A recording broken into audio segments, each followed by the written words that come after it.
দেখলাম একটাও নারীর মতো মনে হচ্ছে না, পুরুষও তো তারা না, তারা তৃতীয় লিঙ্গ হবে। মেয়াদ উত্তীর্ণ গাঁজা খেয়েছে, মানে মেয়াদ আলা গাঁজা খেলেও মানুষ এত নিচে নামে না, এ মেয়াদ পার হয়ে গেছে, ওই গাঁজা খেয়ে পুরা মাতাল।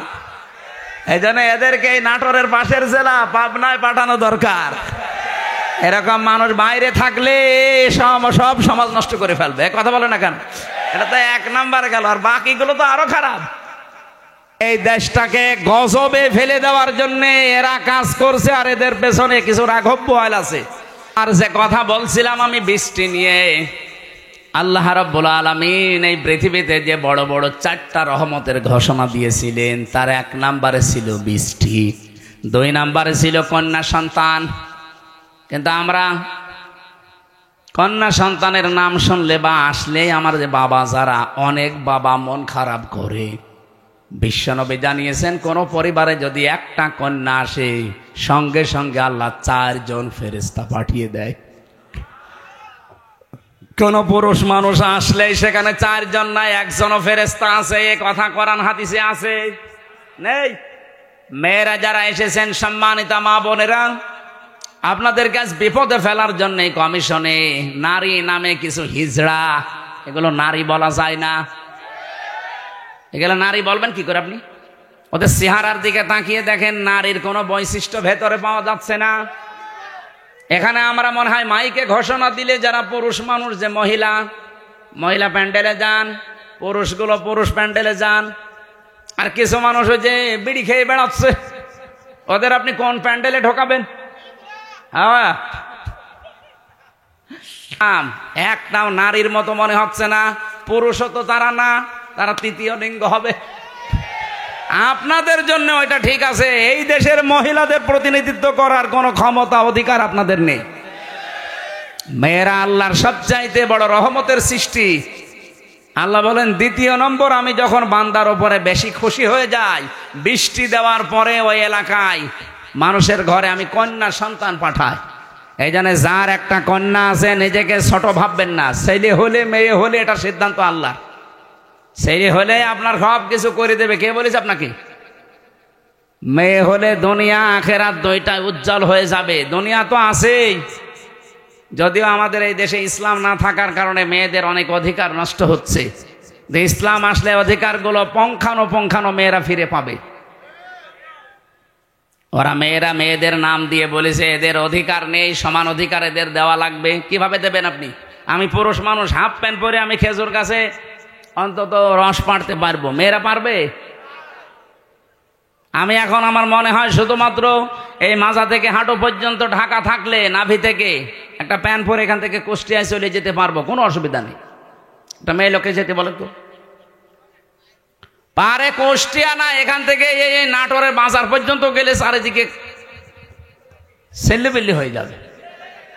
আর ওদের বলে সমান অধিকার দেওয়া লাগে।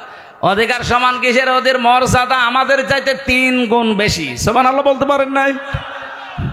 এই জন্য মেয়ে যাদের বাড়িতে আসে, হযরত ওমর বলেন, যে বাড়িতে একটা মেয়ে আছে, মনে করবেন সেই বাড়িতে আল্লাহর একটা জান্নাত আছে। সুতরাং যারা মেয়ের বাবা আছেন, 1 মেয়ের বাবা আপনার একটা জান্নাত, 2 মেয়ের বাবা আপনার 2টা জান্নাত, 3 মেয়ের বাবা আপনার 3টা জান্নাত। আল্লাহ রাব্বুল আলামিন আমাদেরকে 3টা মেয়ে দিয়েছে। আল্লাহ আমাদেরকে যেন নবীর এই হাদিস অনুযায়ী জান্নাতেও এরকম 1টা 2টা 3টা করে দান করেন, বলেন আমিন। 3 নম্বরে একটু ভালো করে শুনবেন হাদিসটা। আল্লাহর নবী বলেন, 3 নম্বরে আল্লাহ যখন বেশি খুশি হয়ে যায়, তখন ওর বাড়িতে আল্লাহ মেহমান পাঠায়। কিন্তু আমাদের তো সমস্যা, মেহমান আসলে আমাদের মন খারাপ হয়ে যায়। 4 নম্বরে বিশ্বনবী মুহাম্মদুর রাসূলুল্লাহ জানিয়েছেন, এই পৃথিবীতে আল্লাহ সব চাইতে যখন একেবারে খুব বেশি বান্দার উপরে খুশি হয়, তখন তাকে রোগ দেয়। এই জন্য রোগ শোক হলে আপনার জীবনের অপরাধগুলো আল্লাহ মাফ করেন। জানা অজানা যত অপরাধ করেছিলেন, এগুলো আল্লাহ আস্তে আস্তে রোগের কারণে, যদি জ্বর হয়, এই জ্বরের কারণে একটা গুনাহ আল্লাহ মাফ করে দেয়। পথে চলতে ফিরতে হোঁচট খেয়েছেন, হোঁচট খেয়ে হঠাৎ করে নখ ভেঙে গেছে, রক্ত বের হচ্ছে, মনে করবেন আমার একটা গুনাহ আল্লাহ মাফ করে দিয়েছে। এই জন্য রোগ শোক হলে আল্লাহর কাছে শিকায়েত করা না, অভিযোগ করা না, আরো শুকরিয়া করা দরকার। যদিও দুনিয়ায় কষ্ট হচ্ছে, এই কষ্টের মাধ্যমে আমার জীবনের পরবর্তী যে জীবন আমার আখিরাতের শুরু হচ্ছে, এটা শান্তি, স্বস্তি এবং কল্যাণময় আল্লাহ করার চেষ্টায় আছে। সুবহানাল্লাহ। নবীজি বলেন 4টা রহমত তো মানুষ খারাপ ভাবে অসন্তুষ্ট হয়, পছন্দ করে না, কিন্তু 4টা গজব আছে দুনিয়ায়। এই 4টা গজব পেলে মানুষ খুব খুশি হয়। 1 নম্বরে যৌতুক। এটা কি? এটা গজব। এইটা পেলে আমরা খুশি না বেজার? সে হুজুর বলেন আর খেজুর বলেন, সবাই যৌতুকের জন্য খুশি। অথচ যৌতুকের টাকা খাওয়া আর পায়খানা খাওয়া এটা সমান না? না, সমানও না। কারণ পায়খানা খেলে একটা গুনাহ হয়, আর যৌতুকের টাকা নিলে ডবল গুনাহ হয়। একদিকে তো কবিরা গুনাহ, আর একটা জুলুমের গুনাহ। মেয়ের বাপের খুশি ছাড়া, তার মন থেকে খুশি হওয়া ছাড়া তার বাড়িতে ছেলের বাড়ির লোকজন যে একটা পান খাওয়াও জায়েজ নেই। কি কথা বলছেন না? আমি কি বানালাম এটা? হাদিস। নবীজি বলেন, যতদিন আমার যতগুলো বিবাহ করেছি, যত মেয়েকে বিয়ে দিয়েছি, আমার একটা মেয়েকে কোনোদিন যৌতুকের টাকা দিয়ে, সম্পদ দিয়ে বিয়ে দেওয়া লাগে নাই। প্রতিটি বিয়েতে আমি আমার মেয়েদের এবং আমার বিয়েতে আমি অলিমা করেছি। কি করেছি বলেন তো? অলিমা কি ছেলের বাড়ি হয় না মেয়ের বাড়ি? বলেন বলেন। মেয়ের বাড়ি বললো কে? মেয়ের বাড়ি অলিমা হবে কেন? মেয়ের বাড়ি হয় বরযাত্রী মানুষ যায়, অথচ বরযাত্রী ইসলামে নেই।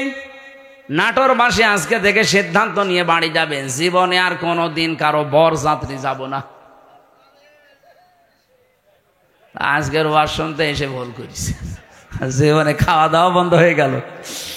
আরে ভাই, ইসলামে যেটা নেই ওটা আপনি করে আনন্দ পাবেন, ওটা ডবল গুনাহ হবে। কারণ এমনি জায়েজ নেই, তারপর আপনি আনন্দে আনন্দে গিয়েছেন। হ্যাঁ, যদি কেউ দাওয়াত দিতে আসেন বলবেন যে অলিমা করেন, আমি আপনার বাড়ির দরকার 5 দিন যেয়ে খাবো। এই জন্য যৌতুক আজকে থেকে বন্ধ। যৌতুক মনে করেন শুধু টাকা নিয়ে, ফ্রিজ নিয়ে, টেলিভিশন নিয়ে, মোটরসাইকেল নিয়ে না। মেয়ের বাবার বাড়ি থেকে যদি তার অনুমতি ছাড়া, তার খুশি ছাড়া যদি একটা পানও কেউ খায়, ওইটাও যৌতুক। যে ছেলে খাক, ছেলের বাবা খাক, আপনি ছেলের আত্মীয় স্বজন যে খাবেন কি করে? আশা করছে এটা আজকে থেকে বন্ধ করে দেয়। এটা হিন্দুদের কালচার, আমরা মুসলমানরা এটা মানতে পারি না। গিয়ে পেয়েছিলাম হযরত ইব্রাহিম নবীকে আল্লাহ যখন সাহায্য করার জন্য ফেরেশতা পাঠিয়েছিলেন, ওই সময় তিনি আল্লাহর প্রতি এমন ঈমান দেখিয়েছেন, আল্লাহ পাক বলেন ইব্রাহিম আলাইহিস সালামের জন্য আমি আল্লাহ আগুনকে কুলনা ইয়া নাহারু কুনি বারদাও ওয়া সালামান আলা ইব্রাহিম। কুলনা আমি নিজে বলেছি, এখানে অন্য কাউকে আমি বলতে বলিনি। ইব্রাহিমের ঈমান দেখার পরে আমি আল্লাহ এত বেশি খুশি হয়েছি যে ফেরেশতা জিবরাইলের সাহায্য সে নিতে রাজি না, মিকাইলের সাহায্য নিতে রাজি না। আমি আল্লাহ এত বেশি পছন্দ করলাম তার এই কথাটাকে, শেষ পর্যন্ত বলেছি ঠিক আছে, বল না, আমি নিজে এখানে কর্তা হয়ে গেছি, আমি নিজে কাজ করছি, নিজে আমি ফাইল। ইয়া নারু, হে আগুন, কোনি হয়ে যাও বারদান, ঠান্ডা। আল্লাহ বারদান দেওয়ার পরে সালামান শব্দ মাঝখানে যদি না দিয়ে একবারে দিতেন আলা ইব্রাহিম, আমার ইব্রাহিমের প্রতি ঠান্ডা হয়ে যা। আল্লাহর হুকুম পাওয়ার সঙ্গে সঙ্গে আগুন এত বেশি ঠান্ডা হয়ে যেত, তখন আবার লেপ তোষক লাগতো গরম করার জন্য। আল্লাহ সালামান দিয়ে তামাম দুনিয়ার মানুষকে বোঝাতে চেয়েছেন, পৃথিবীতে আজও যদি ইব্রাহিম নবীর মতো ঈমান কোন জায়গায় আমি আল্লাহ দেখি, ওদের আগুনগুলো যেমন আমি সালামান বানাবো, ওদের বৃষ্টি ঠান্ডা যে প্রচন্ড বরফগুলো আমি আল্লাহ সালামান বানাবো। সালামান দিয়ে তাফসিরে ফি জিলালিল কোরআনে সাইয়্যিদ কুতুব লিখেছেন, এই শব্দটা যদি আল্লাহ না দিতেন ইব্রাহিম নবী কিন্তু আগুনের ভেতরে 40 দিন থাকতে পারতেন না। এত বেশি ঠান্ডা হয়ে যেত যে থাকার অযোগ্য হয়ে যেত জায়গাটা, উনি আবার বরফ হয়ে যেতেন। আল্লাহ বলেন যদি সালাম আর না দিতাম আগুনটা একটু গরম থাকতো, তখন আবার ফ্যান দেওয়া লাগতো জিবরাইল মিকাইলকে দিয়ে, যে ফ্যান নিয়ে যাও অথবা এসি সেট করো, পাখা নিয়ে যাও। না, এমন শব্দ আমি চয়ন করে লাগিয়ে দিয়েছি, সালামান মানে শান্তি, একেবারে গরমও না ঠান্ডাও না। এই জায়গাটা অন্তত আমি আল্লাহর নির্দেশ যতদিনের পরে না আসে ততদিন এটা নাতি সাতৃষ্ণ হয়ে যাও। এয়ার কন্ডিশন যেটা বলা হয়, নয় ঠান্ডা নয় গরম, এরকম একটা পরিবেশ তৈরি হও। আগুন হুকুম মেনে তাই হয়েছিল 40 দিন। পরবর্তীতে হযরত ইব্রাহিমের নাতনি যারা তারা জিজ্ঞাসা করতো, দাদা দুনিয়ার জীবনে আপনি সবচাইতে শান্তি পেয়েছেন কত? উনি বলেছিলেন এই পৃথিবীতে যতদিন আমি হায়াত পেয়েছি সবচাইতে বেশি শান্তি সুখে আরামে ছিলাম ওই 40 দিন যখন আগুনে ছিলাম। তার মানে আগুনের ভেতরেও শান্তি দিতে পারে কে? সব কিছুর উপরে যেন ওনার ক্ষমতা চলছে। ইসরায়েলেদেরকে আমার মনে হচ্ছে আল্লাহ রাখবে না, কারণ এখন এরা আর পৃথিবীর কোন মানুষের টার্গেট নেই, এরা সরাসরি টার্গেট হয়ে গেছে আমার আল্লাহর। এবার একটা পরিচিত আয়াত শোনাচ্ছে, ইন্নামাস সাবিলু আলাল্লাযীনা ইয়াযলিমুনান নাস ওয়া ইয়াবগুনা ফিল আরদি বিগাইরিল হক। এটা সূরা শুরার 42 নম্বর আয়াতে আছে, 25 নম্বর পারার 6 নম্বর পৃষ্ঠার 13 নম্বর লাইনে পাবেন। আল্লাহ পাক বলেন, আমি আল্লাহ নিজে মামলা দেব, কেস দেব, অভিযোগ দায়ের করব তাদের বিরুদ্ধে দুনিয়ায় যারা মানুষ হয়ে মানুষের উপরে জুলুম করে, অত্যাচার করে। নাটোরবাসী একটু খেয়াল করেন আল্লাহর বক্তব্যের দিকে।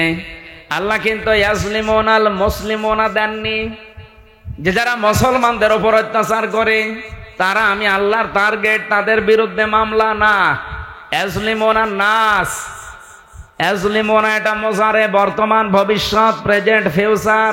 নাস মানে মানুষ, নাসের আগে আল্লাহ আলিফ লাম দিয়েছেন। আল্লাহ পাক জানাতে চেয়েছেন এই পৃথিবীতে একটা মানুষের উপরও যদি কেউ জুলুম করে, অত্যাচার করে, তার অধিকার নষ্ট করে, আমি আল্লাহ নিজে তার বিরুদ্ধে মামলা দায়ের করব।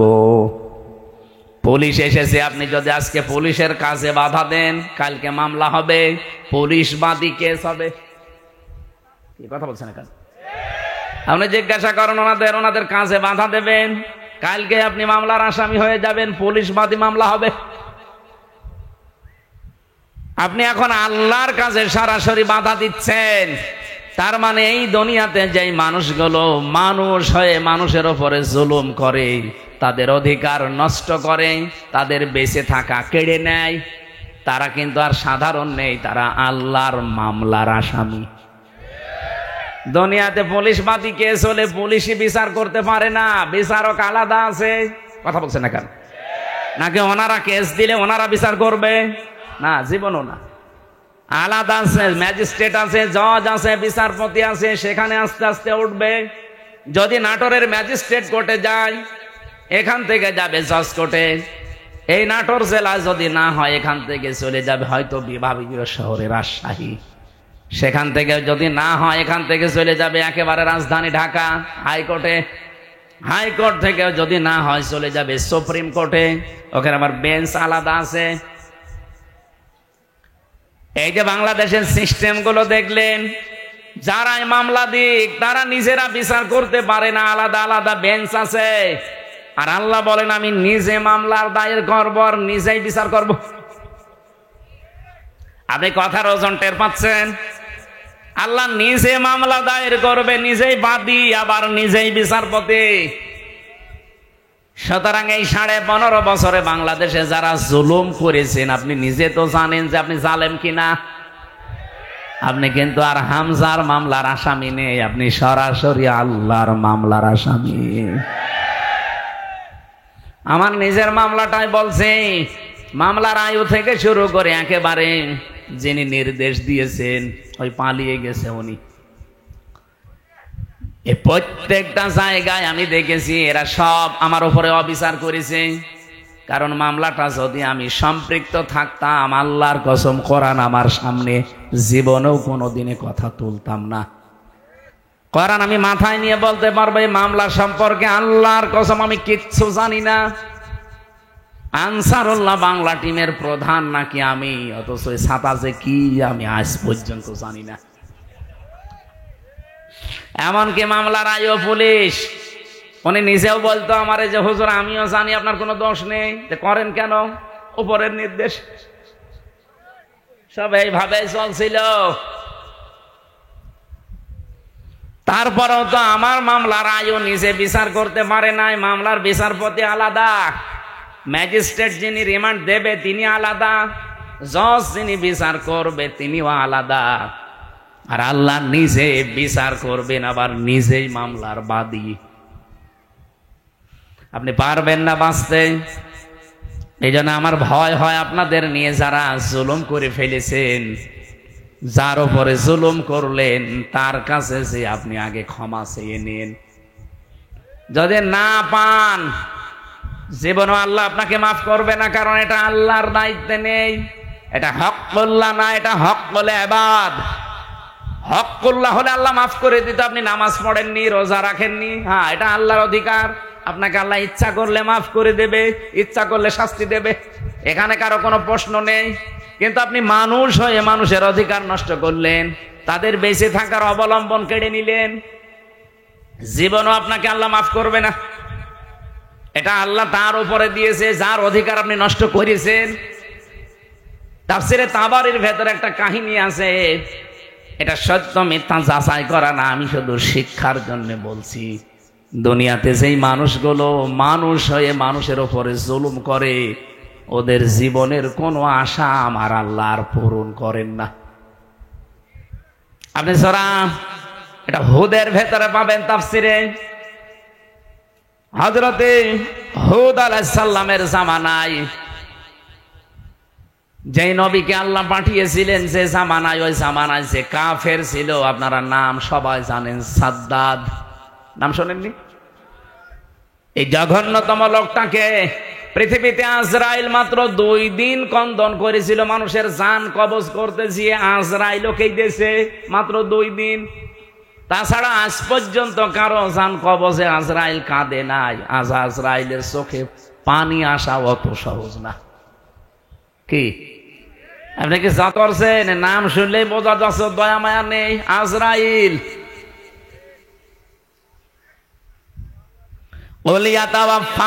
মালাকুল মাউতিল্লাযী ওয়াক্কিলা বিকুম সুম্মা ইলা রাব্বিকুম তুরজাউন।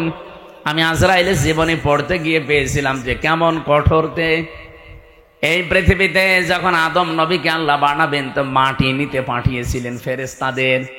যারে যারে পাঠিয়েছে, একটা ফেরেশতাও মাটির কন্দন দেখে পারে নাই। শেষ পর্যন্ত আজরাইল এসে থাবা লাগিয়েছিল, খামসা দিয়েছিল মাটিতে, ও কন্দন করেছিল। আজরাইল বলেছে, দেখেন আপনার কন্দনে আমার মন গলবে না, কারণ আমি আমার মালিকের নির্দেশ পালন করছি। অথচ এর আগে 3 ফেরেশতা কিন্তু এসেছিল, জিবরাইল, মিকাইল, ইসরাফিল। কন্দন দেখে তারা ভুলে গেছে, পারে নাই। হযরতে আজরাইল যখন 1 খামসা দিয়েছেন, তাফসিরে পড়েছি তার এই 1 খামসার ভেতরে মাটি ছিল 40 মণ। ওইটা দিয়ে আমাদের আদম নবীকে আল্লাহ বানিয়েছিলেন, আদি পিতাকে। 60 হাত লম্বা, 36 হাত মোটা। আমার মনে হয় এরকম মানুষ যদি এখানে আসে, আমরা অনেক অজ্ঞান হয়ে যাব। আপনি চিন্তা করতে পারেন, 60 হাত লম্বা, এদিকে মোটা হচ্ছে 36 হাত। এইরকম কঠিন এবং কঠোর হৃদয়ের একজন ফেরেশতা। তিনি বলেন, আমি জীবনে 2 দিন কন্দন করেছিলাম মানুষের জান কবজ করতে গিয়ে, তাছাড়া আমার কোনোদিন চোখে পানি আসে নাই। একদিন এই আজরাইল এই সাদ্দাত যেদিন জন্ম নেয় ওই দিন, আর এই আর একদিন যেদিন ও মারা যায় ওই দিন। ও জন্ম হয়েছিল নদীর ভেতরে, সাগরে জাহাজ ডুবে গেলে ওর মা একটা কাঠের উপরে তক্তার উপরে ভাসছিল, ওই সময় ওর জন্ম হয়। কাঠটা বুকের উপরে রেখে দিয়ে সন্তানটা কাঁধের উপরে রেখে এভাবে কষ্ট করে করে চলছিল। হঠাৎ আল্লাহ বললেন, আজরাইল এই মহিলার জান কবজ করে নিয়ে আস। আজরাইল এসেছিল, দৃশ্য দেখে বলছে, আল্লাহ এ অথই সাগরে এই ছেলেটা তোমারে যা বলেছে কাজ করে আসো, কিছু দেখা লাগবে না। ও কিন্তু জান কবজ করার পরে মেয়েটা পানির নিচে তলিয়ে গেছে, আরে বাচ্চাটা সাগরে ভাসছিল এই কাঠের ওপরে, ভাসতে ভাসতে এক কিনারায় পৌঁছিয়ে দিয়েছে ঢেউ তাকে, বাঘে নিয়ে তারে মানুষ করে বাঘের দুধ খেয়ে লোকটা বড় হয়েছে। বলেন তো কোথা থেকে কোথায় নিয়ে এসেছে আল্লাহ তাকে? এই লোকটা যেদিন হুদ নবীর কাছে নিজের পরিচয় দিয়ে যে জান্নাত জাহান্নামের কথা তুমি শোনালে, তোমার ওই জান্নাত আমার লাগবে না, আমি নিজে জান্নাত বানাবো। 20 বছর সময় নিয়ে 22,000 শ্রমিক কাজে লাগিয়ে ওর আয়ত্তে ওর রাজ্যে যত সোনা রূপা ছিল সবগুলোকে একত্রিত করে ইট বানিয়েছে সোনা রূপা এগুলো দিয়ে দিয়ে। জান্নাতের ভেতরে ছোট ছোট খোপড়ি ঘর বানিয়েছে। হোর আর গেলমানের নাম শুনেছিল, এই জন্য এলাকায় যারা যুবক যুবতী আছে 16 থেকে 30 বছর এই বয়সের উঠতি বয়সের যুবক যুবতীদেরকে নিয়ে ওই ঘরের ভেতরে ও বলেছে এটা হোর আর গেলমান। জান্নাত আজকে উদ্বোধন করবে। আমি ঘটনা বলার জন্য এখানে একটা শিক্ষা আছে, ভালো করে শুনবেন, কারণ আমাদের জন্য সামনে এটা হাসতে পারে। জান্নাতে যখন মেন গেটে যাবে আজকে উদ্বোধন করার জন্যে, একটা পিপিলিকা যাবার মতো কোনো রাস্তা নেই, এত কড়া পাহারা চলছে। হঠাৎ করে দেখে জান্নাতের মেন গেটে একজন ফকির বেশে লোক বসা, তো দেখেই রেগে গেছে, এখানে ঢুকলে কি করে? ফকির বেশে লোকটা বলছে, বাদশাহ একটু মাথা নিচ করেন ঘোড়ার পিঠ থেকে, আমি একটা কথা আপনাকে শোনাবো। বলে এখন না, পরে তোমার কথা শোনা যাবে, আমি আগে জান্নাত উদ্বোধন করে নেই। হযরতে আজরাইল ছিল ফেরেশতা, অনেক ডাক দিয়ে বলছে, দেখেন আমি একবার যার কাছে আসি জীবনে ডবল আমার আর আশা লাগে না। আমি ফকির বেশে এসেছি, মনে হচ্ছে ফকির, আমি কিন্তু দুনিয়ার সাধারণ ফকির না, আমি আজরাইল। এই জানটা কবজ করবে। আল্লাহ রাব্বুল আলামিন নির্দেশ দিয়েছেন, ইযা জাজালুহুম লা ইয়াস্তাখিরুনা সাআতাও ওয়া লা ইয়াস্তাকদিমুন। যখন যার কাছে আজল চলে আসে মানে মরণ, ওকে আমি 1 সেকেন্ড আগেও দেই না পরেও দেই না, নির্ধারিত সময় তুলে নেই। এই লোকটা জোর করে বলেছিল, ফেরেশতা একটু সময় দাও, আমি শুধু বানানো জান্নাতে এক নজর দেখেই চলে আসবো, তখন আমার জান নিয়ে নিও, আমার কোনো আফসোস নেই। ফেরেশতা বলেছে, না, জান্নাতের চৌকাঠ পর্যন্ত স্পর্শ করার কোনো অনুমতি আমার কাছে নেই। ঘোড়ার পিঠ থেকে লোকটা তারপরও জোর করে নামতে গিয়েছে, ওখান থেকে জান কবজ করেছে ঘোড়ার পিঠ থেকে। তাফসিরে তাবারিতে দেখেছি জান্নাতের চৌকাঠ স্পর্শ করার আগে ও মাটিতে ধ্রাস করে পড়ে গেছে। এখানে আমার কয়েকটা শিক্ষা পেলাম, আপনারা হয়তো টের পাচ্ছেন না, তাই আমি কিন্তু টের পেয়েছি। এখানে শিক্ষাগুলো কি? তাফসিরে তাবারি ও নাটর বাসে আজরাইল বলেন, এই দিন ও যখন আমার কাছে অনুমতি চাইছিল যে 20 বছর একাধারে 22,000 শ্রমিক কাজ করে, আমি বিশাল আকাঙ্ক্ষা নিয়ে আসি যে একটু প্রবেশ করে চলে আসব, আল্লাহর নির্দেশ ছিল না। আমি এই দিন ওর জান কবজ করতে গিয়ে কেঁদে ফেলেছিলাম। তাহলে আজরাইল কেঁদেছে একটা লোকের জন্য জীবনে 2 বার, একবার ওর মায়ের জান কবজ করার সময়, একবার ওর জান। মুফাসসির বলেন কেন আল্লাহ তাকে চৌকাঠ পর্যন্ত স্পর্শ করতে দেয় না জানো? যখন হুদ নবীর কাছ থেকে জান্নাতের বর্ণনাগুলো শুনি শুনি জান্নাত বানাচ্ছিল, নবীকে বলছে কিভাবে আল্লাহ জান্নাত বানিয়েছে, তোমার তো ওই সহিফার ভেতরে আছে, ওই সহিফা থেকে বলো দেখি।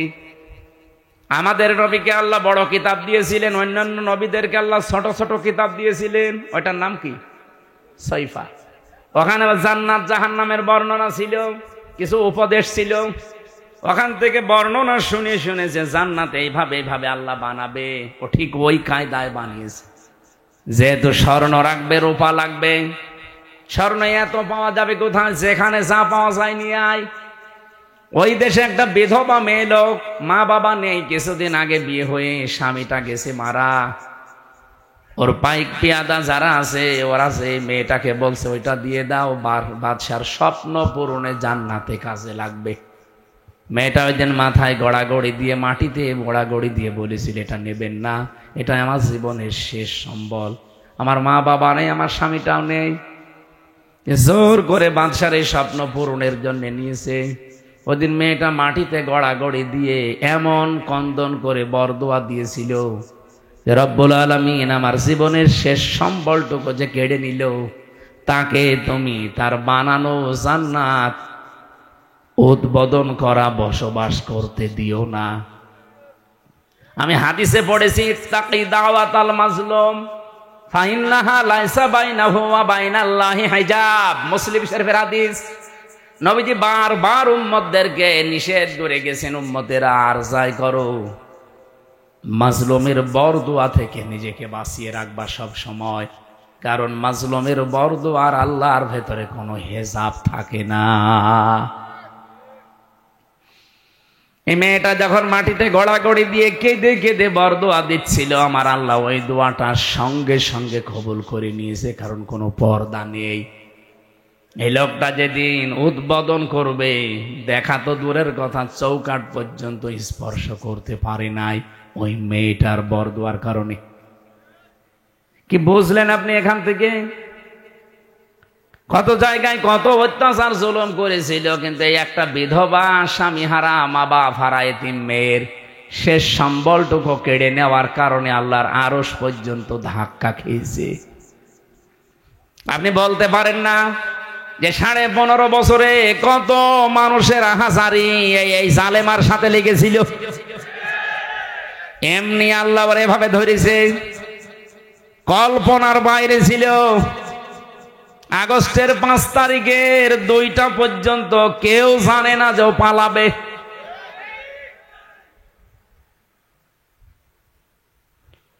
আমার মনে হয় এই বিধবা মেয়ে লোকটার মতো, এই এতিম মেয়েটার মতো হাজার হাজার মায়ের, স্বামীর, বোনের, এতিম সন্তানের আর্তনাদ, বরদোয়া, চোখের পানি এই জালেমা মহিলার ক্ষমতার সাথে লেগেছিল। বিশেষ করে যারা আয়না ঘরে ছিল, আপনি ভাবতে পারেন, যারা আয়না ঘরে 8 বছর 10 বছর পড়ে আছে। আমি তো মাত্র 10 দিন ছিলাম মাটির নিচে, তাই আমি অজ্ঞান হয়ে গেছি। আর যারা 8 বছর 10 বছর 14 বছর পড়ে আছে, দুনিয়া কি সে জানে না, এমনকি নিজের নাম কি তাও ভুলে গেছে। আমার নাম যে ব্যারিস্টার আরমান, সে নিজেও জানে না। আরে ভাই, 10 বছর 12 বছর একটা লোককে যদি কেউ না ডাকে, ওর নাম মনে থাকবে কি করে? ওরে তো কেউ ডাকে না। ও লোকটা জানে না যে এখন দিন না রাত, এটা যে কোন বছর চলছে তা ওর জানা নেই, এটা যে কোন মাস চলছে, কি বার আজকে, কয়টা বাজে, কিচ্ছু জানে না। ও আন্দাজে নামাজ পড়তাম। আমি তো 4 ওয়াক্ত নামাজ একসাথে পড়েছি, কারণ আমি জানি না যে এখন কখন কি। আমার মাজায় দড়ি লাগিয়ে, চোখে ওই কালো কাপড় বেঁধে, পেছনে হ্যান্ডকাপ দিয়ে, পায়ের সাথে ডান্ডা বেড়িতে আমার 11 ঘন্টা টাঙিয়েছিল। মানে পাটা আমার উপরে ছিল, মাটিতে ছিল না। মাঝে মাঝে ফেলতে গেলেই ওই সিসি ক্যামেরায় দেখে দেখে গরম দিত। আপনি 1, 2, 5 ঘন্টা না, 11 ঘন্টা। এদিকে দুপুর বেলা নিয়ে গেছে 1:30টার দিকে, রাত 11:30টার সময় নিয়ে আসতেছে। আপনি হিসাব করেন তো কত ঘন্টা হয়। এর ভেতরে মাত্র 2 বার আমাকে নামিয়েছে। আমি শুধু প্রসাব করার জন্য বলেছিলাম যে আমি টয়লেটে যাবো, ওই 1.5-2 মিনিট সময় যা পেয়েছি অতটুকুই। এর ভেতরে আমার আর কোনো খাওয়া দাওয়া নেই। এর ভেতরে আমার সাথে হয় 5 ঘন্টা 7 ঘন্টা পরে হঠাৎ করে একটা গরম দিয়ে ওঠে, কারণ মাটির নিচে খালি পানির আওয়াজ পাওয়া যায়। আমার মনে হয় পাশ দিয়ে কোনো ড্রেন ছিল, অথবা টয়লেটের কোনো জায়গা, কেউ পায়খানা করলে ওই পড়ে, ওই তখন আওয়াজ হয়।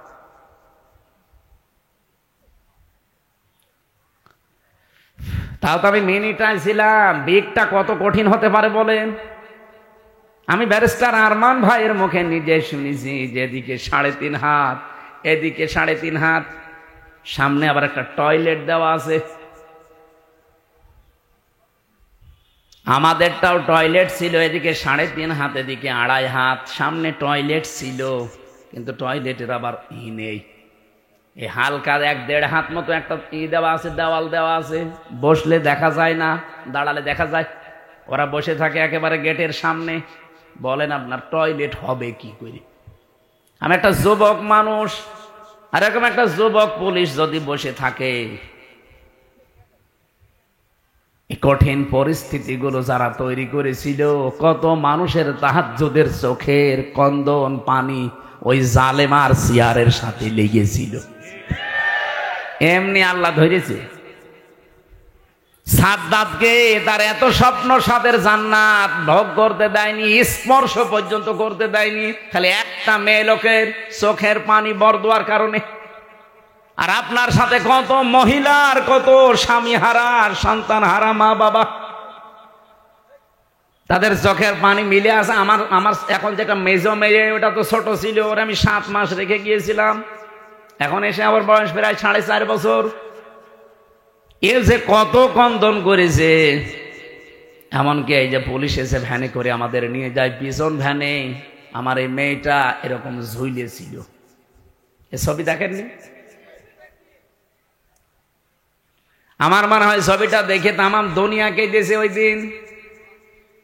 প্রশাসনের সর্বোচ্চ দায়িত্ব ওই সময় যারা ছিল গোয়েন্দা বিভাগে, তারা পর্যন্ত আমার বাড়িতে কল দিয়েছিল যে এই দৃশ্য আর মানা যায় না। আমরা এতদিনও জানতাম যে হুজুরের কোনো দোষ নেই, এখনো জানি, কিন্তু আমাদের হাত বাঁধা ছিল। কিন্তু না, এ দৃশ্য দেখে মানুষ আর ঠিক থাকতে পারে না। বিভিন্ন জায়গা থেকে শুধু উল্টা পাল্টা কথা আসতেছে, যা আপনার ছেলেকে ছেড়ে দিলাম। আমার ভাইরা, আমি এখান থেকে তাফসিরের যে শিক্ষাটা দিতে চাই আমি নিজে এবং আপনাদেরকে, শুধু আপনাদের না, এটা রেকর্ড হচ্ছে, সারা পৃথিবীর মানুষ যারা আছে, জুলুম করলে কিন্তু কাঙ্ক্ষিত স্থানে পৌঁছানো যায় না। এটা কি কোরআনের কথা বিশ্বাস করেন? এই জন্য আগামীতে কেউ যদি আসেন দায়িত্বে, জুলুম করবেন না।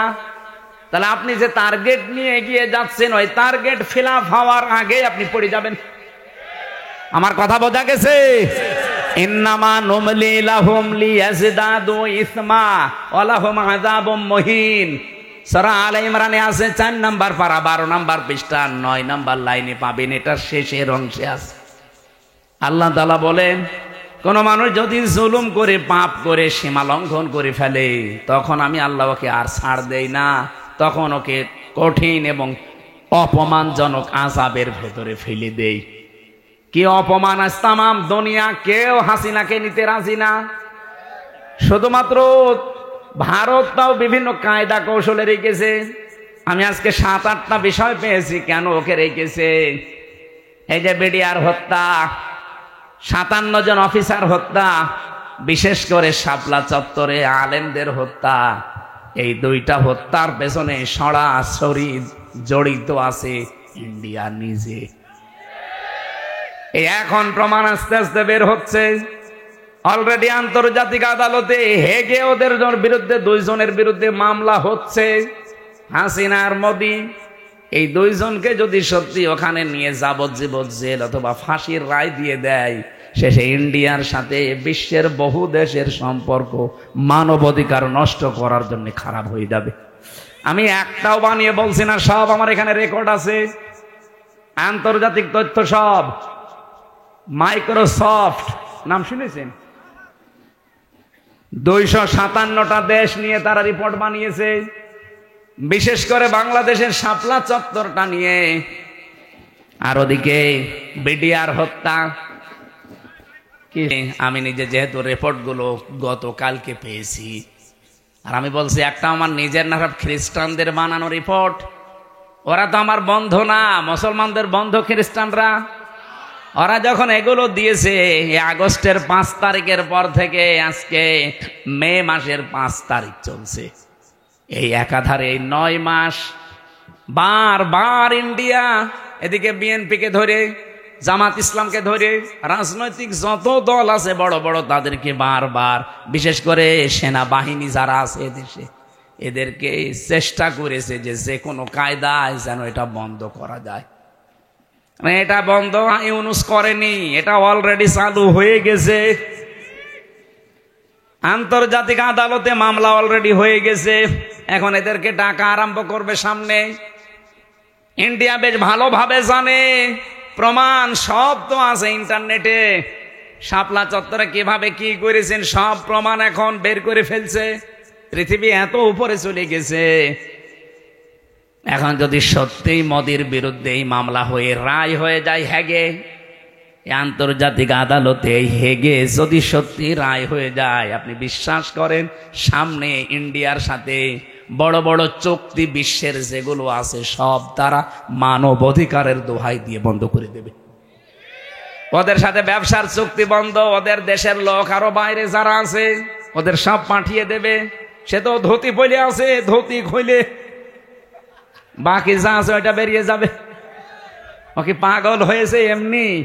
এই কারণে হঠাৎ করে এখন মুসলমানদের উপর অত্যাচার আরম্ভ করেছে, যেন বিশ্বের দৃষ্টি এখন অন্যদিকে যায়। আরে বিশ্বের মানুষ আপনাদের মতো গরুর মুত খায় না, আমরা জাতে মাতাল হলেও তাহলে ঠিক আছি। এই জন্য অনেকে এখন মুখ ফিরে নিচ্ছে, কাউকে যখন রাজি করতে পারে নাই, বহুবার চেষ্টা চালিয়েছিল। আপনি দেখেননি বারবার জামাত ইসলাম বলেন, বিএনপি বলেন, রাজনৈতিক দল বলেন, ধর্মীয় যারা আছে তারা বলেন, বারবার আমরা চাচ্ছিলাম তাড়াতাড়ি নির্বাচন দিয়ে দেন, দিয়ে দিলে কি হবে, ইউনুস চলে যাবে, ওরা আবার কনভেনশন করে সব ঠিক করে ফেলবে। আর ও চাচ্ছিল যদি এভাবে অন্তত 2 বছর কেটে যায় তাহলে দেশ কন্ট্রোলের বাইরে চলে যাবে। অলরেডি এখন সামরিক একটা ঘাঁটি তৈরি হচ্ছে। আপনি দেখেছেন এই কয়েকদিনের ভেতরে মোদির মুখ শোকাতে শোকাতে এখন মনে হচ্ছে বান্দরের পেছন হয়ে গেছে। সামনে আরো কয়েকটা গেম আসতেছে। ইউনুস ভালো কি খারাপ এটা আমি জানি না, কে ওনাকে চালাচ্ছে এটা আমার দেখার দরকার নেই, কিন্তু আমরা ইন্ডিয়ার এই বলয় থেকে বের হতে চাই। কারণ এই শয়তানরা 54 বছরে উপকার করেছে, যা যদি 10 টাকার উপকার করে 90 টাকার ক্ষতি করিস। আর সবচাইতে বড় ক্ষতি হচ্ছে আল্লাহর ঘরগুলো তার ভাঙছে। এর চাইতে আর কি ক্ষতি হতে পারে মুসলমানের? আমার ঘর ভেঙে দিলে আমার এত কষ্ট লাগতো না। এই কথা বলছে না কেন? 1500 বছর আগে একবার আল্লাহর একটা ঘর ভাঙতে এসেছিল। কে? আব্রাহা। কে কি করেছে আল্লাহ দেখেছেন? কাসফিম মাকুল বানিয়ে দিয়েছে। আর এই শয়তানরা আল্লাহর একটা ঘর সে তো ভাঙতে পারে না, শুধু ভাঙার জন্য এসেছিল। আরে অলরেডি ভেঙ্গে ভেঙ্গে সব মাটির সাথে গড়িয়ে ওই জায়গায় এখন মন্দির উদ্বোধন করছে। আর মিথ্যা ধোয়া তুলছে, দিনের পর দিন যায় আর ধোয়া তোলে যে এখানে 500 বছর আগে নাকি মন্দির ছিল। বাসে যেহেতু রাজনৈতিক মহল অনেক বড়, ওই মানুষগুলো চিন্তা ভাবনা করবে আমি তো আর রাজনৈতিক ময়দানের বড় নেতা না, আমি একজন কর্মী মাত্র। আমি একটু টাচ দিলাম যতটুকু পেয়েছি আপনাদের। জুলুম যারাই করবে, এই যে মোদি আজ যে জুলুম করছে, ও যে টার্গেট নিয়ে যাচ্ছে, কোরআন 100% সত্য বিশ্বাস করি, ও জীবনেও সাদ্দাদের মতো টার্গেটে পৌঁছাতে পারবে না। টার্গেটে পৌঁছানোর আগেই দেখবেন পড়ে যাবে। চা বিক্রি করতো, পরবর্তীতে দেখবেন তামাক বিক্রি করবে, নিচে নামিয়ে দেবেন আল্লাহ। চা বিক্রি করতো, ওরা তামাক বিক্রি করাবে।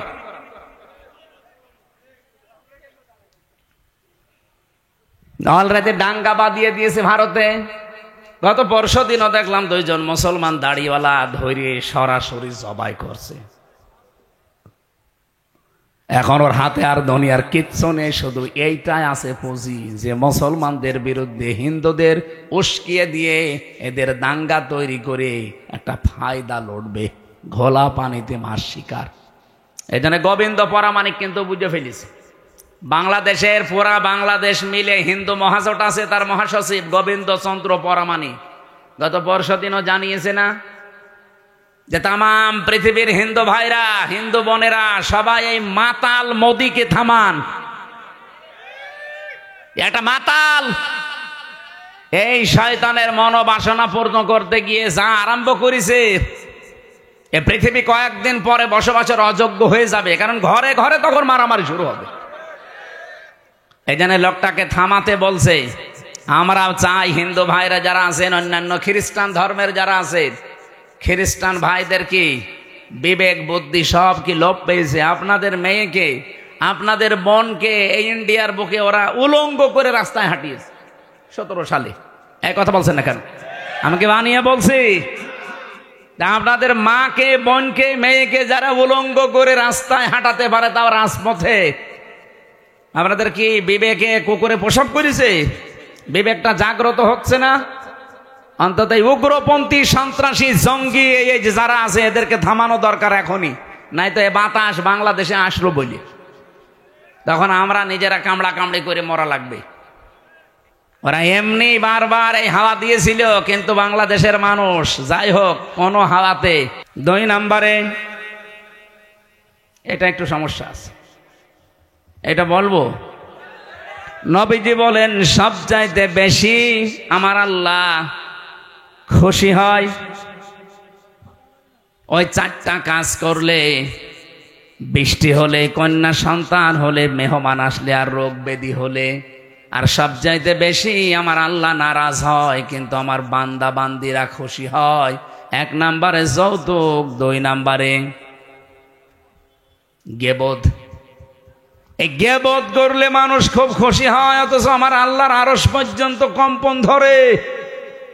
জীবনে যদি আপনার নেকির কাজ কমও থাকে ভাইরা, আমি আহ্বান জানাচ্ছি, আপনার নামাজ, রোজা, হজ, যাকাত, দান, সাদগা, জীবনের আমল আখলাক কম হয়েছে, আল্লাহ মাফ করে দেবে।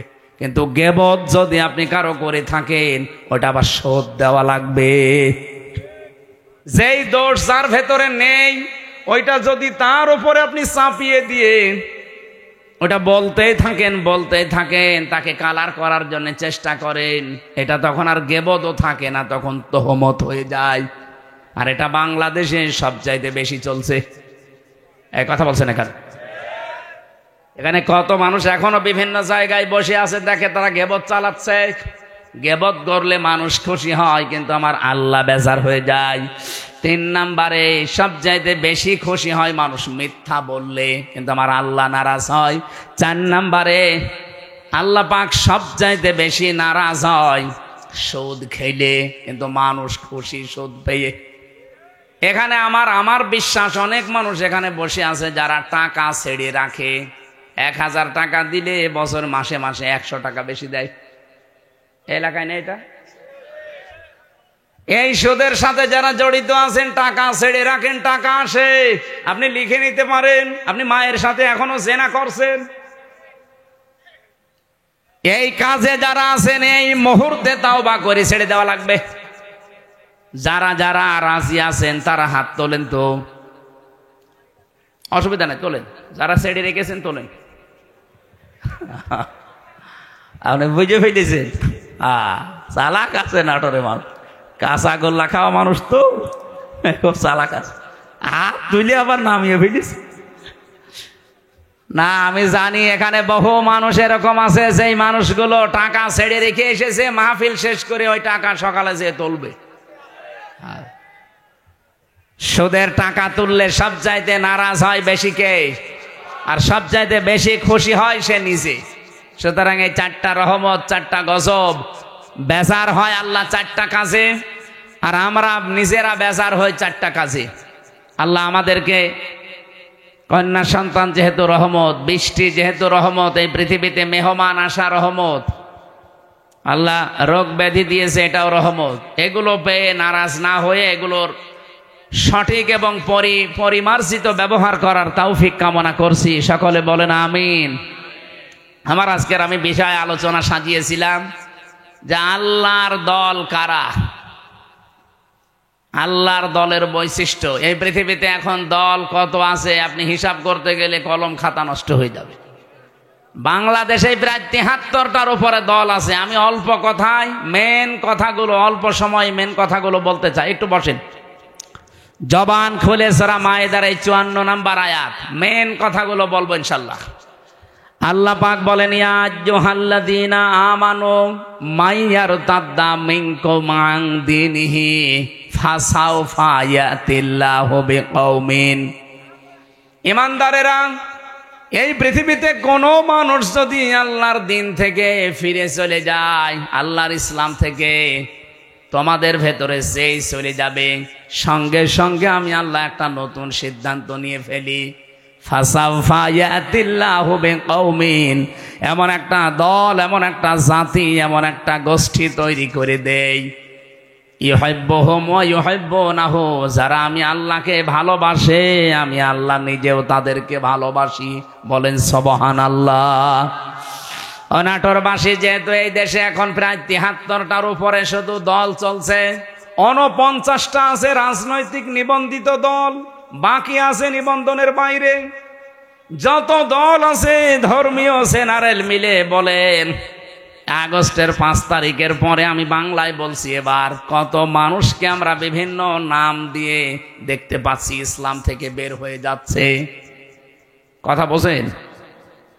কেউ বিভিন্ন মানুষের উপরে দোষ চাপিয়ে বলছে আমি এর ভেতরে নেই, চলে গেলাম। প্রকারান্তে আপনি ইসলাম থেকেই বের হয়ে যাচ্ছেন। ইসলামের একটা বিধান যদি কারো ভালো না লাগে, তার মানে আপনি তো আর আমাকে ভালো লাগে না তাই জন্য চলে যান না। আপনার ইসলামের বিধান ভালো লাগে না, তার মানে আপনাকে ভালো লাগছে না কার? বলেন বলেন। আপনি প্রকারান্তে আল্লাহকেই যেন বলছেন যে না, এ বিধান দেওয়া ঠিক হয়নি। হামজা তো বাবার কথা জীবনেও বলতে পারে না, ও বলবে আমার আল্লাহর কথা। আল্লাহর কথায় যেমন নামাজ পড়ো আছে, আল্লাহর কথায় যেমন যাকাত দাও আছে, আল্লাহর কথায় ঠিক এইটা আছে যে আমার এই কোরআনকে প্রতিষ্ঠা করো। তা আমি নামাজের ওয়াজ করলে আপনার খুব ভালো হুজুর মনে হয়, রোজার ওয়াজ করলে আপনার কাছে ভালো ওয়াজ মনে হয়, কিন্তু যখনই বলে এই নামাজ রোজার শিক্ষা যেটা, এটা কায়েম করা লাগবে। নামাজের শিক্ষা ২৭টা, রোজার শিক্ষা ৪টা। এইগুলো যদি আমি এখন বাংলায় কায়েমের কথা বলি এই সমাজে, যেটা কায়েম করা দরকার কোরআন দিয়ে, তখনই আপনার কাছে রাজনীতি মনে হয়। আপনি কি আমার চাইতে কোরআন বেশি বোঝেন? আপনি কি শামীম ওসমানের মতো হয়ে গেছেন? বলছে আমি কি ইসলাম বুঝি না? আমাদেরকে ইসলাম বোঝাতে আসবেন না। প্রতিদিন নাকি উনি ৭২ রাকাত নামাজ পড়ে। এটা যে ডাহা মিথ্যা কথা। এখানে যদি আলেম থাকে জিজ্ঞাসা করেন, দেখেন তো সর্বোচ্চ তাহাজ্জুদের নামাজ ৮ রাকাত থেকে ১২ রাকাত। কি কথা বলছেন? এখানে ৮ রাকাতের উপরে তাহাজ্জুদের নামাজ আপনি কোথায় পেলেন? খুব বেশি হলেও নাই ১২ রাকাতের উপরে আর তাহাজ্জুদের নামাজ নেই। নবীজি হয় ৮ রাকাত পড়তেন, নাই ১২ রাকাত পড়তেন। এরপরে এই বেতের পড়ে উনি পড়াটা কমপ্লিট করে দিতেন। আর উনি নাকি ৭২ রাকাত নামাজ পড়ে তাহাজ্জুদ। পুরা দাহা মিথ্যা কথা। ও রাত ২টা ৩টায় মাল খেয়ে ঘুমায়, ও তাহাজ্জুদ ফজরের নামাজই তো পড়ে না। আপনি তো ইসলাম থেকে বের হয়ে গেছেন প্রকারান্তে হামজার উপরে দোষ চাপিয়ে, যে ওদের দোষ আছে, ২৪-এর দোষ, ৭১-এর দোষ, ৪৭-এর দোষ। এই কথা না বোঝার ভান করে থাকবেন না।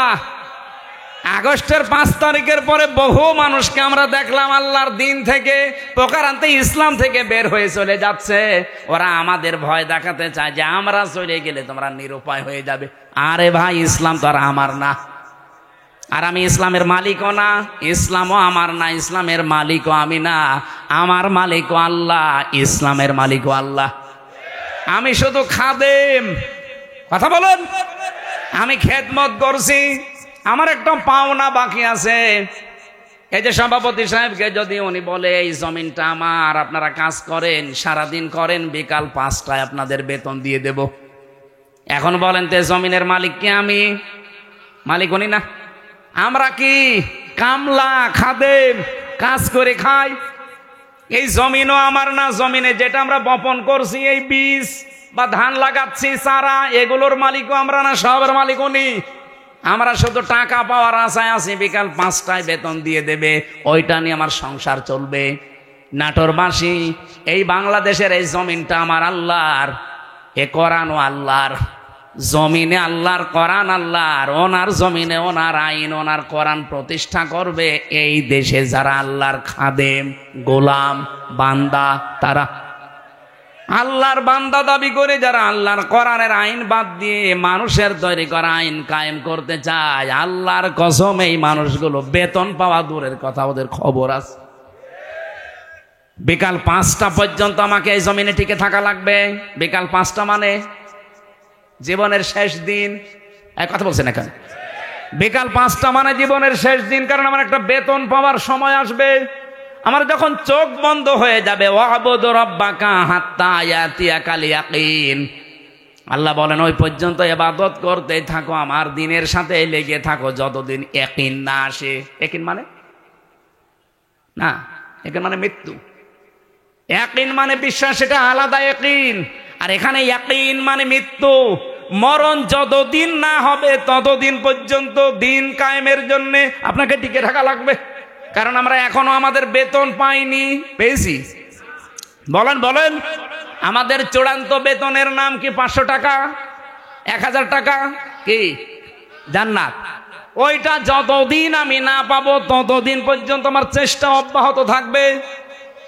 এখন যদি আপনি আমাকে বাধা দিতে আসেন, এই জমিনে ধান লাগিয়েছিলাম কিন্তু বিকাল 5টা বাজার আগে আপনি তুলে ফেলছেন, আপনি যত বড়ই মস্তান হন, আমরা যারা 8-10 জন মিলে ধান লাগিয়েছি, যদি আপনার সাথে নাও পারি তাও বাধা দেব। কারণ আমি তো এখনো বেতন পাইনি। আপনি ধান তুলে ফেললে ওনারা বেতন দেবে, উনি এসে আমাদের আরো গরম দেবে। ওই সারাদিন নষ্ট করলে, ধান তুলে ফেলেছে কিছুই বলনি, বেতন দেওয়া দূরের কথা, আরো 500 টাকা করে দিয়ে যাও। যে জমিন আল্লাহর, কোরআন আল্লাহর, আমরা তো খাদেম, কামলা, 5 জন মনীষ, লেবার যাই বলেন, আমরা চেষ্টা করে যাচ্ছি। আমাদের চেষ্টা হচ্ছে জমিনে এটা প্রতিষ্ঠা করা। হ্যাঁ, পদ্ধতি আমাদের ভুল হতে পারে, কেউ কেউ গণতন্ত্রের পদ্ধতি নিয়েছে, আপনার পদ্ধতি ভুল হতে পারে, কিন্তু আমার মন তো ঠিক আছে যে আমি জমিনে আল্লাহর দিন কায়েম করব। হ্যাঁ, কথা বলেন না কেন? হ্যাঁ বলেন। আফগানিস্তান তারা একটা পদ্ধতি নিয়েছে, তারা এক পদ্ধতি নিয়ে তারা অলরেডি কায়েম করে ফেলেছে। তুরস্ক একটা পদ্ধতি নিয়েছে, আপনি মোরসির দিকে তাকান, সে একটা পদ্ধতি নিয়েছিল, যে যেখানে ইসলাম কায়েমের জন্য চেষ্টা চালাচ্ছে। পদ্ধতি ভুল হতে পারে কিন্তু তার কর্ম তো ঠিক আছে, তার মনের আকাঙ্ক্ষা, আশা, তামান্না এই যে আল্লাহর জমিনে আমি জীবনের শেষ দিন পর্যন্ত অন্তত দেখতে চাই যেটা কায়েম হয়েছে। আমার রাস্তা ভুল হলে কি আমি একটু ঘুরে ফিরেও আসতে পারবো না জায়গায়? এখন যদি একে ভাইকে বলি যে আমি নাটোরে যাব, উনি একটা রাস্তা দেখিয়েছে, এ মোসাম ভাইকে বললাম নাটোরে যাব, উনি আমারে দেখিয়েছে সেই বড়াই গ্রাম গুরুদাসপুর ঘুরে। হ্যাঁ, আমি নাটোরে যেতে পারবো ঠিক, এদিকে গেলে হয়তো 1 ঘন্টা লাগবে, এদিকে 1.5 ঘন্টা লাগবে, কিন্তু রাস্তা তো ঠিকই আছে, জায়গা মতো আমি যেতে পারবো। একটু সময় বেশি লাগবে, কম লাগবে। বাংলাদেশ সহ বিশ্বে যারা ইসলাম কায়েমের জন্য চেষ্টা চালাচ্ছে, সবার মনের অবস্থা ঠিক আছে, কিন্তু রাস্তাটা একটু ভিন্ন হওয়ার কারণে অনেক মানুষ ফতোয়া দেয় উল্টা পাল্টা, ওরা গণতন্ত্র করে, জীবনেও কায়েম করতে পারবে না। আরে দিনের মালিকই তো আমি না, আমি কায়েম করার কে? আমি চেষ্টা করে যাচ্ছি, অবশ্যই আমার সফলতা আমার জান্নাত পাওয়া পর্যন্ত। কিন্তু এর ভেতরে যদি কেউ মাস্তানি করতে আসেন, ধান বানানো, লাগানো, ধান বীজ তুলে ফেলবেন, আর আমি বেতন পাওয়ার আগে আপনাকে ছেড়ে দেবো, জীবনেও না, দরকার আপনার সাথে মারামারি হবে। এক কথা বলেন, কথা বলেন, আপনার সাথে হাতাহাতি হবে, মারামারি হবে, যদি মেরে ফেলা লাগে মেরেও ফেলবো, কারণ আমার টার্গেট বেতন। বেতন বলেন, ওই বেতনের নাম বিকাল 5টায় যেটা আল্লাহ দেবে, ওইটা এখনো হয়নি। আর আপনি তার আগেই দিন থেকে বিভিন্ন সোতা নাতা বের করে বের হয়ে চলে যাচ্ছেন। কি করবেন? আল্লাহর কিছুই হবে না। যাদেরকে আপনি ভয় দেখাতে চান তাদেরও কিচ্ছু হবে না, কারণ এই জমিনের আশা তারা অলরেডি বলিন না সলাতি ওয়া নুসুকি এ বলার পরে ছেড়ে দিয়েছে। যারা এই কথা বলে যে কুলিন্না সলাতি ওয়া নুসুকি, তারা জীবনের আশা ছেড়ে দিয়েই বলে। আপনার মতো মুনাফিকি করার জন্য, লোক দেখানোর জন্য বলে না। যারা এগুলো বলতো এতদিন, তারা কিন্তু অলরেডি আল্লাহর দিন থেকে বিভিন্ন সোতা নাতা বের করে বিভিন্ন কথা ধোয়া তুলে তারা চলে যাচ্ছে। আল্লাহ এই জন্য বলেছেন, যদি কেউ দিন থেকে চলে যায়, ফাসাউফা ইয়াতিল্লাহ, অতি শীঘ্রই। যারা আরবি জানে, সাউফা শব্দটা আল্লাহ কেন ব্যবহার করেন?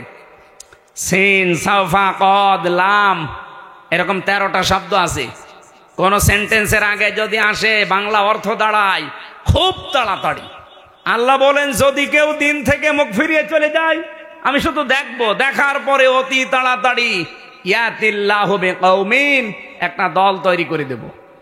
ইউহিব্বুহুম ওয়া ইউহিব্বুনাহু, তারা কি? আমি আল্লাহকে ভালোবাসবে, আমি আল্লাহও তাদেরকে ভালোবাসবো। তাদের গুণাগুণ কি হবে? এই যে আল্লাহর দলের বৈশিষ্ট্যগুলো বলতে আল্লাহ এই কথাগুলো দিয়েছেন। রব্বুল আলামিন বলেন, তাদের গুণাগুণ হবে প্রথমত 3টা। আজিল্লাতিনা আলাল মুমিনিন, আইজ্জাতিনা আলাল কাফিরিন। তারা নিজেদের প্রতি মমিনের প্রতি হবে রহমদিল, কিন্তু কাফেরদের প্রতি হবে তারা কঠোর, বজ্রমুঠো। বাংলাদেশে আজ দেখান একটা দল কিন্তু অলরেডি আল্লাহ তৈরি করে দিয়েছে, যারা নিজেদের প্রতি এত রহমদিল, নিজের আপন ভাইয়ের সাথেও তাদের এত ভালোবাসা নেই। আমি আমার নিজেরটাই বলছি ভাই, আল্লাহর কসম। আপনাদের এই যে মোজাম্মেল ভাইয়ের বাড়ি নাটোরে, আমার বাড়ি কুষ্টিয়া, ওনার সাথে আমার আত্মীয়তা নেই, রক্তের সম্পর্কও নেই। ওনার আমি শুধুমাত্র ভালোবাসি একামতে দিনের কারণে। আর এই ভালোবাসা মহাব্বতটা আল্লাহ নিজে পয়দা করে দিয়েছে। কারণ যখন আল্লাহর দিন থেকে মানুষ মুখ ফিরিয়ে নেয়, তখন একটা দল আল্লাহ নিজে তৈরি করে দেয়, বৈশিষ্ট্য তারা নিজেদের প্রতি রহমদিল হয়, মহাব্বত ভালোবাসা তৈরি হয়, কিন্তু কাফেরদের প্রতি তারা কঠোর। আপনি একটা আল্লাহর বিরুদ্ধে অবস্থান নিয়ে দেখেন, নাটোর, কুষ্টিয়া, পাবনা থাকবে না। একামতে দিনের কর্মী যারা, কুষ্টিয়াও যা, চট্টগ্রামও তাই, সব একবারে রাস্তায় নেমে আসবে। কারণ কাফেরদের প্রতি আমাদের কঠোরতা এটা তৈরি করে দিয়েছে কে? আপনি অন্য কিছু খেয়াল করে দেখেন, তারা নামে কিনা জীবনও পাবেন না। ইউজাহিদুনা ফি সাবিলিল্লাহি ওয়া লা ইয়াখাফুনা লাওমাতা লাইম। তারা আল্লাহর দিন এই জমিনে প্রতিষ্ঠা করার জন্য জিহাদ করবে, সংগ্রাম করবে, চেষ্টা চালাবে, পরিশ্রম করবে, প্রচেষ্টা করবে, কিন্তু কোনো ওয়ালা ইয়াখাফুনা, ভয় পাবে না, লাওমাতা লাইম, কোনো তিরস্কারকারীর তিরস্কারকে তারা পাত্তা দেবে না। আমি যেই দিন থেকে কুলিন্না সলাতি ওয়া নুসুকি ওয়া মাহইয়ায়া ওয়া মামাতি লিল্লাহি রাব্বিল আলামিন বুঝে বুঝে পড়েছি, ওই দিন থেকে কে আমার পেছনে লেগেছে, গিবত করে, আমার উপরে আন্দাজে দোষ চাপায়, কোনো কিছু আমার মনে আর স্থান নেই। আমার মনে হয় এই দেশে যারা একামতে দিনের কর্মী, আল্লাহর কসম তাদেরকেও আপনি এইভাবেই পাবেন, কোন তিরস্কারকে তারা পাত্তা দেবে। আমাকে রাজাকার পর্যন্ত বলা হয়েছে, কিন্তু আমি কি রাজাকার? আমার 33 বয়সে যদি রাজাকার হয়, কিন্তু এই কথা বলে আপনি দাবিয়ে রাখবেন, আপনি বলবেন ও শিবিরের রক্কাটা কর্মী, এই কথা বলে দাবিয়ে রাখবেন, ও জামাত ইসলাম করে, ও চরমনার মুরিদ, এই কথা বলে দাবিয়ে রাখতে পারবেন না। কারণ কোন তিরস্কারকারীর তিরস্কারকে আমি থোড়াই কিয়া পাত্তাই দেই না। এই গুণটা তৈরি করে দিয়েছে কে? আল্লাহ বলেন, যালিকা ফাদলুল্লাহ, এটা আল্লাহর অনুগ্রহ, যাকে তাকে আল্লাহ দেয় না। ইউতিহি মাইয়াশা, যাকে আল্লাহ ইচ্ছা করে তাকে দেয়। সুতরাং এই বাংলাদেশে আল্লাহর দলের বৈশিষ্ট্য 3টা পেলাম। তারা নিজেদের প্রতি রহমদিল হবে, কাফেরদের কোনো বিধান যদি দেখে, কাফেরদের কোনো কাজ কারবার দেখলে তারা বজ্রকণ্ঠ হয়ে যাবে। এতদিন পর্যন্ত যত সংস্কার এসেছে, কোন সংস্কারে বাংলার মুসলমানেরা বাধা দেয়নি? দিয়েছে না? দেয়নি। কিন্তু নারী কমিশন 13টা রিপোর্ট দেওয়ার পরে আমরা বাধা দিয়েছি কেন? কারণ তারা শুধুমাত্র সংস্কার করে না, তারা আল্লাহর কোরআনে হাত দিয়েছে। আর এই জায়গায় তখন আমরা এক হয়ে গেছি। হেফাজত নেই, চরমনা নেই, জামাত ইসলাম নেই, খেলাফত নেই, সব তখন বাংলাদেশে এক। আপনি দেখেননি, সব এক হয়ে বলেছে না, এটা তো মানা দূরের কথা, এ কমিশনই মানি না। আমিরে জামাত ডাক্তার শফিকুর রহমান এটা বলে নাই, যে কমিশন তো দূরের কথা, ও কমিশনই মানি না। যদি বেশি ঝামেলা করেন আবার কিন্তু আগস্টের 5 তারিখ আসতেছে। এটা তো আমরা এই এতদিন পর্যন্ত যত সংস্কার করেছেন কোন জায়গায় বাধা দেয়নি, কারণ ওই জায়গায় আল্লাহ রাসূলের বিরুদ্ধে পাইনি। কিন্তু এবার পেয়েছি সরাসরি আল্লাহর বিরুদ্ধে।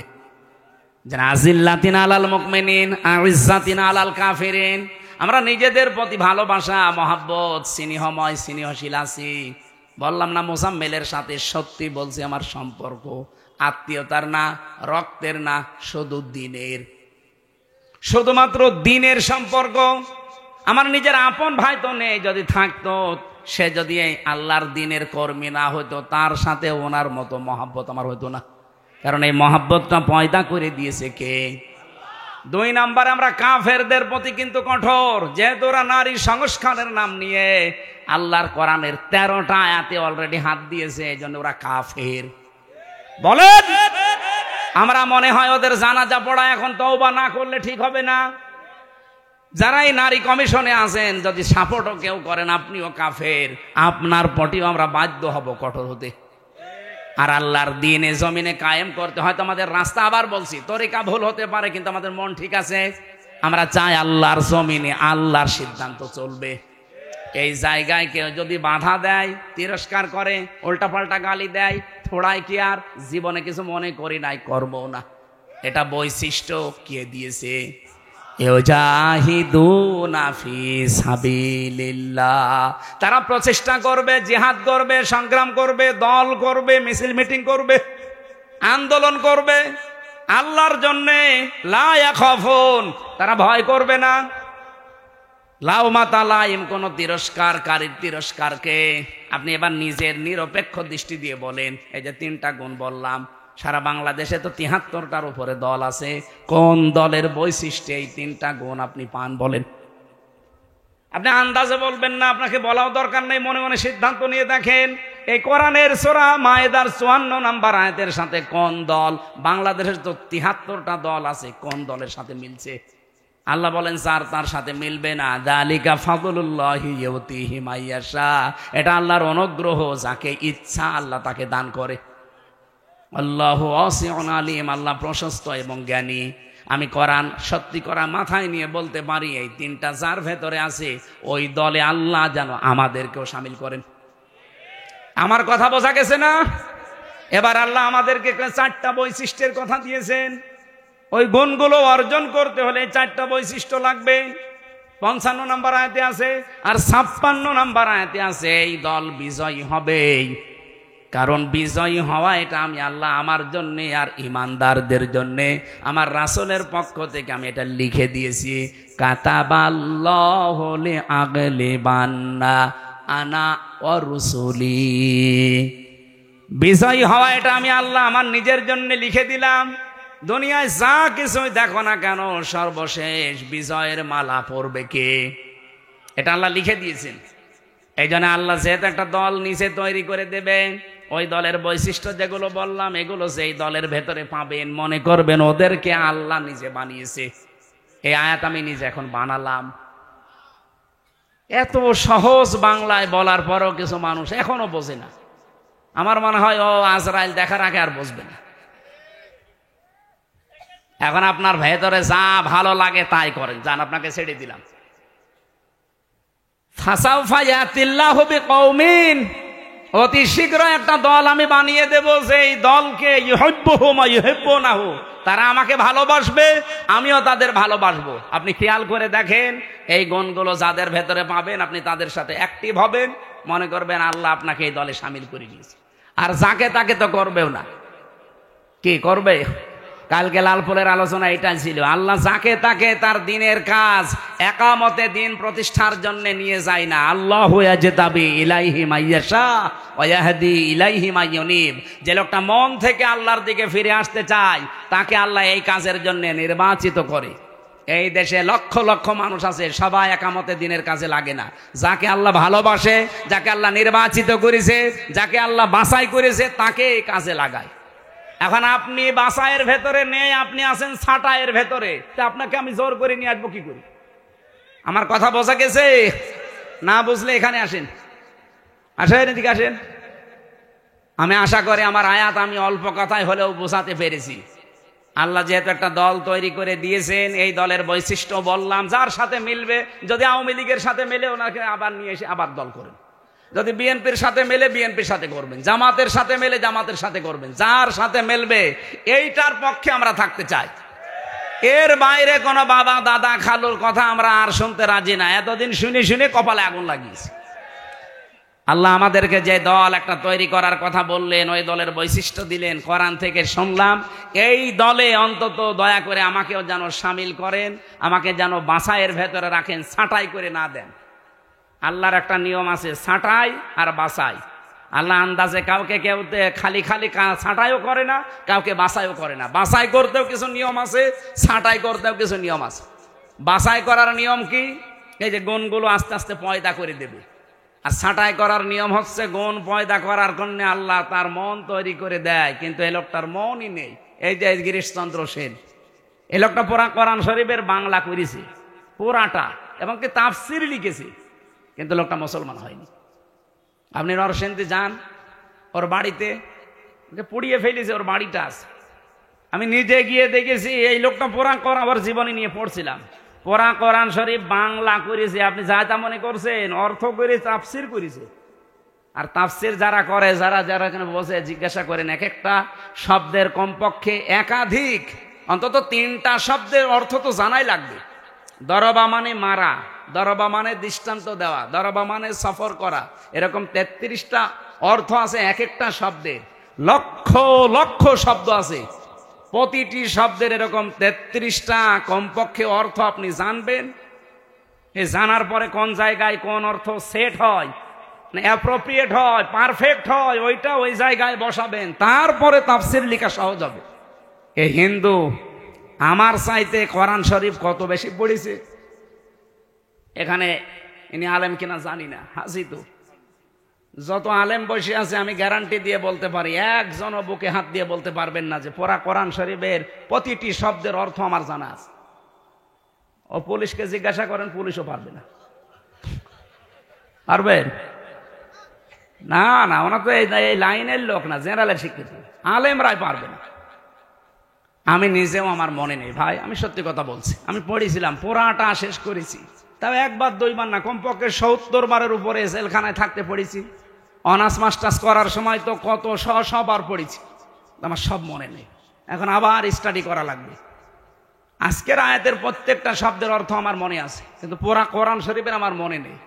অথচ বেটা হিন্দু মানুষ, ওর কি মেধা ছিল বলেন তো, প্রতিটি শব্দের একাধিক অর্থ একেবারে নখদর্পণে। তাও যেখানে যেটা খাটে, যেখানে যেটা মিলে মিল হয়, ঠিক ওইভাবে লিখেছে পুরা কোরআন শরীফের। অথচ লোকটা মরে যাওয়ার পরে ঈমান পায়নি, মরে যাওয়ার পরে জানাজা হয়নি, কবরে দেয়নি, আগুন দিয়ে পুড়িয়ে ফেলিস। কারণ ও আল্লাহর বাছাইয়ের ভেতরে ছিল না, ছাঁটাইয়ের ভেতরে ছিল। আল্লাহ আপনাকে বাছাই করবে না ছাঁটাই করবে, এটা আপনার মনের ওপরে। এখন আপনি কি করবেন সিদ্ধান্ত নিয়ে বাড়ি যান। আমি যে জেলখানায় মেয়েদের যে বই লিখেছিলাম, তাদের যে পারিবারিক জীবনের সমস্যা এবং তার সমাধান, বিশেষ করে মেয়েদেরটা আপনারা নেবেন। এটা শুধুমাত্র নারীদের জন্য আর একটা পুরুষের জন্য আছে।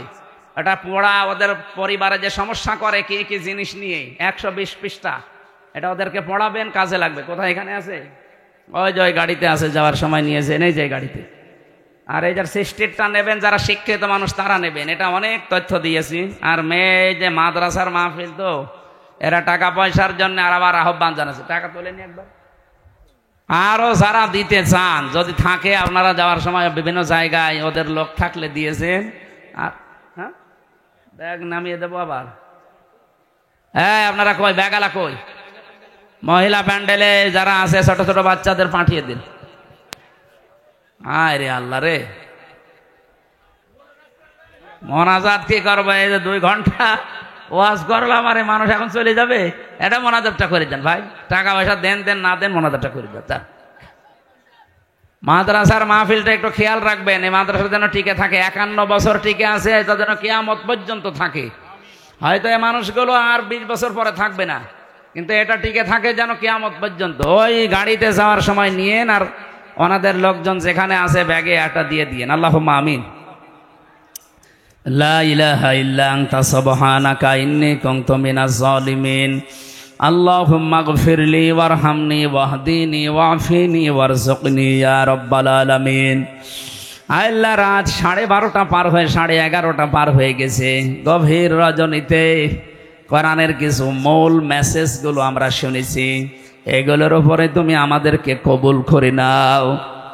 ফাসাউফা ইয়াতিল্লাহু বিকওমিন, অতি শীঘ্রই তুমি এমন একটা দল তৈরি করবে, ইউহিব্বুহুম ওয়া ইউহিব্বুনাহু, যে দল তোমাকে ভালোবাসবে তুমিও ভালোবাসবে। আল্লাহ, ওই দলে আমাদেরকে শামিল হওয়ার সুযোগ করে দাও। দিন কায়েম হয়েছে বাংলাদেশে, 56,000 বর্গ মাইল কোরআন দিয়ে চলছে, এটা যেন দেখে মরতে পারি, তৌফিক দাও। এ মাহফিলের আয়োজন করতে গিয়ে যারা শ্রম দিল এদেরকে ক্ষমা করে দাও। বিশেষ করে সম্মানিত সভাপতি আমার আরাফাতের ভাই আলহাজ আব্দুর রব চৌধুরী, আল্লাহ তোমার নামে নাম, মেহেরবানি করে তাকে ক্ষমা করে দাও। বিশেষ মেহমান যারা এখানে উপস্থিত আছে প্রত্যেককেই কবুল করো আল্লাহ তাআলা। মেয়েরা যারা বসে আছে, বিভিন্ন রোগ শোক তাদের আছে, কোরআনের ইজ্জতে তাদেরকে তুমি শেফায়ে কামেলা আজেলা করে দাও। আমি সহ যারা অনেকে অসুস্থ আছি, আমাদেরকেও তুমি শেফা দান করো। কোরআনে কারিম থেকে যে মূল কথাগুলো বলেছি আল্লাহ, আমি যেভাবে বুঝলাম এদেরকে ওইভাবে বোঝার তৌফিক দাও। এগুলো জীবনে মেনে চলার সুযোগ দাও। প্রশাসনের জন্য দোয়া করছি, এই বাগাতিপাড়ার থানার OC, TNO, SLR, DC, SP সহ পুলিশ কনস্টেবল যারা, এসআই সহ দারোগা সহ যে ভাইরা আজকে পাহারা দিয়েছে আমাদেরকে, এদের বাড়ি ঘর, আত্মীয় স্বজন, মা বাবা, এদের সব কিছু তুমি পাহারাদার হয়ে যাও। আজকের দায়িত্বটা তুমি ইবাদত হিসাবে তাদের কবুল করো। বাংলার প্রশাসনের উপরে তোমার রহমত নাজিল করো আল্লাহ। যত ষড়যন্ত্র হচ্ছে দেশটা নিয়ে আল্লাহ তুমি ছিন্ন ভিন্ন করে দাও। নারী কমিশনের নাম নিয়ে কিছু হিজড়া মহিলা তোমার কোরআনে হাত দিয়েছে, আল্লাহ তুমি তাদের হেদায়েত দাও। যদি না থাকে তাদের থেকে জাতিকে বাঁচাও। কত বড় ক্ষমতা! এই 15.5 বছরে জালেমদের ক্ষমতা হয়নি যে তোমার কোরআনে হাত দেওয়া, অথচ এই মানুষগুলো তোমার কোরআনের 13টা আয়াত বাদ দিয়ে দিয়েছে। জানি এদেরকে তুমি হেদায়েত দেবে না, তারপরও যদি থাকে হেদায়েত দাও, না থাকলে তাদেরকে তুমি ধ্বংস করে দাও। যারা ঈমান এবং ইসলাম নিয়ে ষড়যন্ত্র করে বাংলাদেশের মুসলমানদেরকে নিয়ে, আল্লাহ তাদের কবল থেকে দেশের মানুষদেরকে বাঁচাও। আল্লাহ তাআলা ইসরায়েলের হাত থেকে ফিলিস্তিনকে রক্ষা করো। পৃথিবীর মানচিত্র থেকে তাদেরকে তুমি, এই ইসরায়েল নামক এই অভিশপ্ত জাতিদেরকে তুমি হালাক করে দাও। ভারতের মুসলমানদের জন্য তুমি হামে ও নাসির হয়ে যাও। আল্লাহ তাআলা এই পৃথিবীর সবচাইতে বড় কসাই, একটা একটা করে তোমার ঘরগুলো ভেঙে দিচ্ছে। এই সন্ত্রাসী জাতি, এই উগ্রপন্থী হিন্দুদের থেকে আল্লাহ তুমি ভারতের মুসলমানদেরকে বাঁচাও। তোমার ঘরগুলো তুমি রক্ষা করো আল্লাহ। এলাকায় মাটির নিচে যারা কবরে ঘুমিয়ে আছে, আল্লাহ কবরগুলো জান্নাত বানিয়ে দাও। এই মাদ্রাসাটা কিয়ামত পর্যন্ত দিনের মার্কাজ হিসাবে কবুল করে নাও রব্বুল আলামিন। জীবনে কোন মোনাজাত কবুল হয়েছে জানি না, আজকে হাসিদেরকে নিয়ে, যুবক যুবতীদেরকে নিয়ে হাত তুলেছি। জীবনের অপরাধগুলো আজকে আমরা সত্যি স্বীকার করছি জনসম্মুখে যে আমরা অপরাধী। এমন কোনো অপরাধ নেই যা জীবনে আমাদের নেই। সব অপরাধগুলো স্বীকৃতি দিলাম, আল্লাহ তুমি মাফ করে দাও। এই পুরা জায়গাটা আল্লাহ তুমি নেকি দিয়ে পাল্টিয়ে দাও। স্বেচ্ছাসেবকের দায়িত্বে যারা আজকে পালন করেছে, আল্লাহ এই মানুষগুলোকে তুমি, যে মা পেটে নিল, মায়ের পেট সহ কবুল করে নাও। এই কোরআনের কথাগুলো যারা প্রচার করে, এই মিডিয়ার ভাইদেরকে আল্লাহ তুমি প্রচারক হিসাবে, দিন প্রচারক হিসাবে কবুল করে নাও। এ জেলায় আসলে আগে কোরআনের মহব্বতে বুকে টেনে নিত আমার আবু বকর সিদ্দিক মামা, আল্লাহ মামাকে কবরে তুমি মাফ করে দাও। আমার মোজাম্মেল হক কোরআনের জন্য ছুটে আসে, তাকেও তুমি কবুল করো। 3টা বছর জালেমের জেলখানা, আমি এখনো অসুস্থ। ডাক্তাররা বলছে স্বাভাবিক হতে সময় লাগবে। আল্লাহ তোমার হাতে সব, আমাকে তুমি আগের মতো শরীরটা, কণ্ঠটা ফিরিয়ে দাও। বারাকাল্লাহু লানা ওয়া লাকুম ফিল কোরআনিল আযীম। মরণের আসলেই যেন শেষ কথা বলতে পারি, লা ইলাহা ইল্লাল্লাহু মুহাম্মাদুর রাসূলুল্লাহ। আসসালামু আলাইকুম।